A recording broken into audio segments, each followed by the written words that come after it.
As vacinas fazem parte das nossas vidas desde que nascemos. Elas têm uma importância fundamental no sentido de criar ou aumentar no sistema imunológico uma barreira de proteção contra muitas doenças. Nunca é demais lembrar que doenças como o sarampo ou a poliomielite já mataram milhões e que hoje, devido à vacinação, raramente fazem vítimas. Apesar destes benefícios, no entanto, nem sempre damos valor às vacinas ou percebemos de que forma elas são importantes para a nossa proteção e dos nossos filhos contra patologias que podem ser perigosas. Hoje, no Especial Saúde, vamos ficar a saber mais sobre vacinas com as pessoas que passo a apresentar. Ana Lessa, Direção-Geral de Saúde, membro da Comissão Técnica de Vacinação e pediatra. Ana Glória Fonseca, internista e especialista na área de Medicina Tropical. E Cristina Lains, Vice-Presidente da Comissão Especializada de Vacinas da Apifarma. Hoje estamos numa conversa entre mulheres, dou-lhes as boas-vindas, agradeço muito por estarem hoje aqui comigo e vai ser uma conversa no feminino que é sempre interessante, porque esta história das vacinas também, se calhar, está muito ligada a esse conceito, mas já vamos falar disso. Doutora Ana Lessa, vou começar pela senhora. É possível imaginarmos um mundo sem vacinas? Como é que seria? Bom, eu acho que é possível imaginarmos um mundo sem vacinas, porque esse mundo já existiu e, portanto, no fundo faz parte da nossa história. São as epidemias sucessivas de doenças atualmente preveníveis, são mortes prematuras atualmente perfeitamente evitáveis. Claro. Portanto, é todo um ciclo de doença e de desgraça que neste momento algumas pessoas já esqueceram. Claro. Isto é, o sucesso das vacinas foi tanto que as pessoas hoje têm mais medo da vacina do que medo da doença. Têm medo de tomar a vacina, se calhar. Exatamente, porque de facto desconhecem a gravidade e o drama de muitas doenças. Claro. O que é que se conseguiu, os benefícios, se lhe perguntasse qual foi o grande benefício de tudo aquilo que aconteceu, qual foi a vacina mais importante que apareceu e que de facto conseguiu conter milhares e milhares e milhões de mortes? Bom, tem alguma, não sei se pode falar neste género de formulação? Tenho, sem dúvida. Vamos, historicamente, há um marco. A primeira doença que foi erradicada do mundo foi a vacina, foi a varíola. A varíola, pois. E, portanto, através da vacina, não é? Através da vacina, através de uma vacinação em larga escala, com uma vacina que não tinha sequer os critérios de efetividade e de segurança que tem hoje em dia e que, de facto, se conseguiu erradicar uma doença. E, portanto, eu penso que esse marco histórico é extremamente importante porque demonstrou que, apesar de tudo, o homem consegue dominar a doença. Claro. Outras vacinas, pela sua importância, pela mortalidade imensa e pelo impacto que podem ter na saúde pública, eu diria que neste momento, até porque fazem parte de programas de eliminação a nível mundial, o sarampo e a poliomielite. São as duas, não é? E outra, deixe-me já agora dizer outra, que é muito importante, porque não depende de outras pessoas estarem vacinadas, porque depende apenas de nós próprios, que é a vacina contra o tétano. Porque o tétano, o bacilo do tétano faz parte da terra. Só destruindo a terra nós não teríamos contacto com o bacilo e, portanto, apenas quando cada um de nós está vacinado, cada um de nós está protegido. Claro. E, portanto, eu faria essas ressalvas, digamos assim. Doutora Ana Glória da Fonseca, diga-me uma coisa. Neste momento, no panorama geral em Portugal, nós temos o Plano Nacional de Vacinação ideal ou podemos fazer melhor? Ele está adaptado ao nosso país. Se calhar não está tão adaptado à quantidade de viajantes que nós temos hoje em dia e, sobretudo, ao volume de expatriados que temos para Angola. Essa é a sua área de eleição e foi logo tocar no assunto. Porque assim, há um Plano Nacional de Vacinação e já vamos ver então depois até com a doutora Ana Lessa também, doutora Cristina, se de facto este plano é o plano que nós podemos ter, que benefícios é que ele traz, mas há vacinas que estão à margem desse plano. E aí entra a senhora, não é? Nas consultas do viajante, principalmente, e noutras áreas. Essas que estão a ter agora um aumento muito grande, não é? De procura por essas vacinas. Sim, sobretudo a vacinação da febre amarela, que aliás sempre foi muito contemplada, até pela Direção-Geral de Saúde, mesmo que o Plano Nacional de Vacinação não contemple especificamente isso, tem lá uma vertente que diz para situações especiais e uma das situações especiais são os viajantes. Tem sido muito procurado, como é que estão os serviços, digamos assim? A esse nível? Nós estamos a conseguir dar a resposta à solicitação e é verdade que o boom de viajantes e, sobretudo, de imigrantes, não é? Não tanto o viajante do lazer, mas mais o imigrante. Pessoas que vão para Angola, principalmente para sim. países, para Moçambique, Angola, mas principalmente Angola está a ser, são procurados por isso, não é? Mais de 90% da procura é obrigatória a vacina nesses casos, portanto aí não há como falhar, não há como se saltar.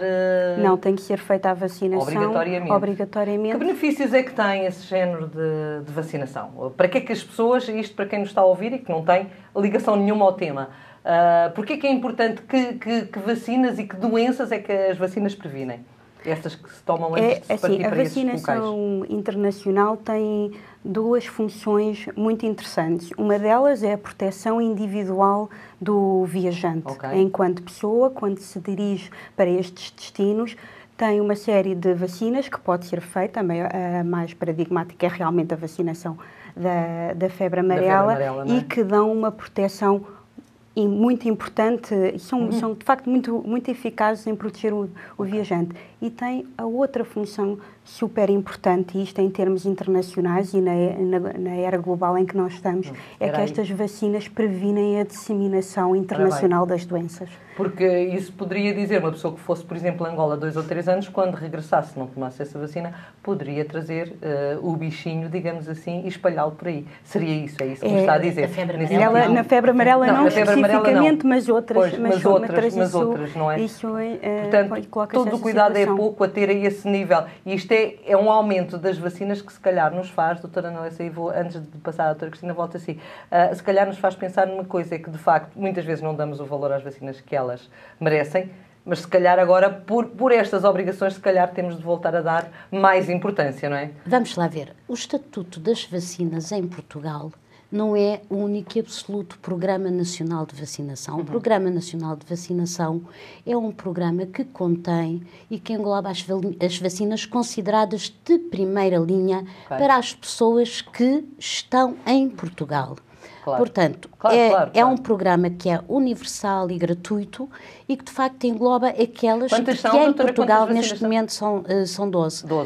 Que engloba as vacinas das quais se consideram, portanto, depois de uma apreciação, que se obtêm os maiores ganhos em saúde. Mas há outros estatutos.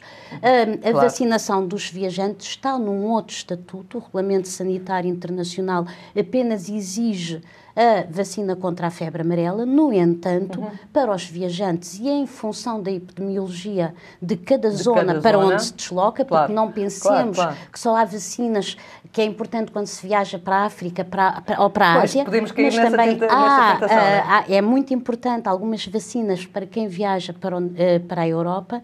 Portanto, é um outro estatuto. Para a Europa, por acaso, nunca tinha ouvido. Por exemplo, o sarampo, por exemplo, a poliomielite, por exemplo, certas zonas em que há uma vacina especial de uma doença transmitida pelas carraças. Portanto, há uma série. Portanto, pensar que a Europa, de facto, não está imune, não é verdade. Não é verdade.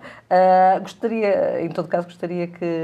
Eu aqui até faço uma ponte, se calhar, para o Programa Nacional de Vacinação, em que, no âmbito das viagens, e nós contactamos maioritariamente com gente adulta, não forçosamente, mas maioritariamente com gente adulta, e é interessante como é uma excelente oportunidade para pôr em dia o tétano. Por exemplo, não é? Porque as pessoas a partir de determinada idade nunca mais fazem o tétano, não é? A vacina contra o tétano, de modo geral. E deveriam continuar a fazer. Mas é engraçado como elas depois dizem: eu acho que me falta a vacina do tétano. Porque as pessoas sabem, está no subconsciente, não é?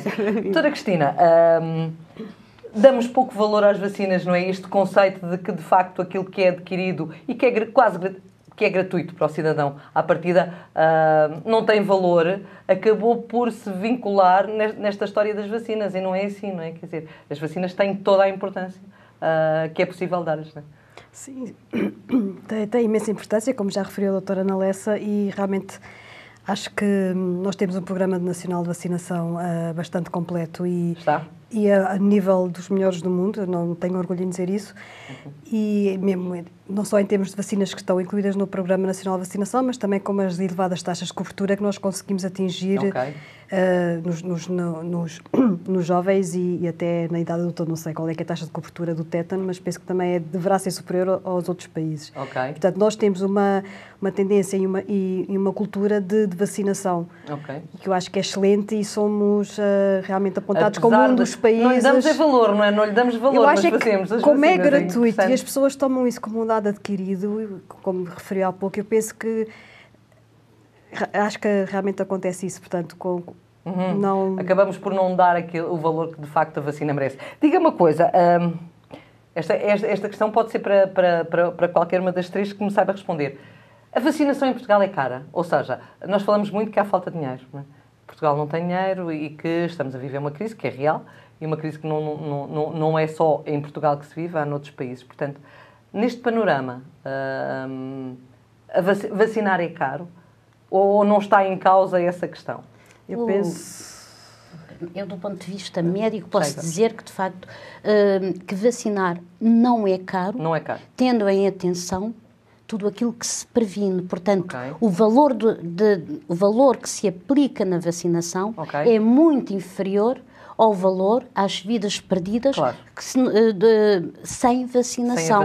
Portanto, penso que neste momento, pelo menos reportando-me apenas ao Programa Nacional de Vacinação, vacinar não é definitivamente caro.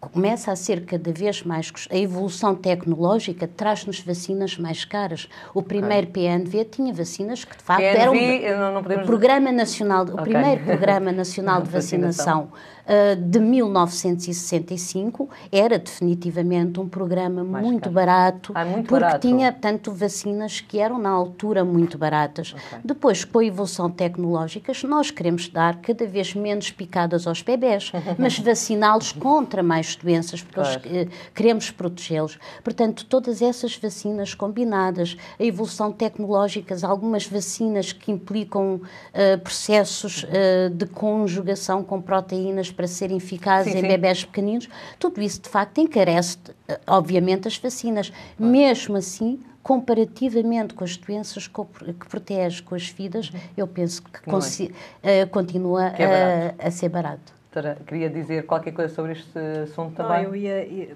seguir na linha com a doutora Ana Lessa, obviamente. Ainda por cima da indústria farmacêutica poderia haver aqui alguma coisa contrária. Não só pelas vidas poupadas, mas também pelos ganhos em saúde e doenças evitadas e complicações de doenças tão simples como uma gripe, que através da vacinação se pode prevenir, e os recursos à saúde, portanto, etc. Portanto, no global, analisando isso, em termos acho que é uma das medidas mais custo-efetivas que existe a seguir à água potável. Não está em causa, penso que nunca se falou nisso e, portanto, penso que não estará em causa nunca a questão da gratuitidade do Programa Nacional de Vacinação. Nunca foi posto em causa, como é evidente, não é? Com certeza. Isso é uma medida política, claro, mas em princípio nunca se ouviu falar. Relativamente às outras vacinas, aquelas que estão de fora, como por exemplo essas das pessoas que vão viajar, acha que são caras, doutora, ou nem por isso? Agora varia.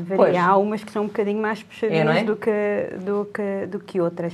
Existem as que estão contempladas pela Direção-Geral de Saúde e até distribuídas pelas ARS, são alvo de taxas sanitárias normalmente mais acessíveis. Existem outras vacinações que já são muito conhecidas no mercado, e temos a gripe, temos as hepatites A e B, que também são relativamente acessíveis. Depois as vacinas que são para também situações um bocadinho mais raras e mais específicas, como é o caso da encefalite japonesa. E aí já entramos assim numa despesa um bocadinho mais considerável. Também estamos a falar de vacinas de inovação, não é? Sim, claro, com certeza. Aliás, e até nestas vacinas houve mesmo inovação. No caso da encefalite japonesa, no caso da vacinação da raiva, as vacinas que temos recentemente disponíveis são vacinas que não têm nada a ver com as vacinas anteriores. E aqui temos a senhora da indústria farmacêutica, tenho de ir por aí. A evolução tem sido grande. Tem havido um investimento da indústria farmacêutica relativamente às vacinas ou nem por isso?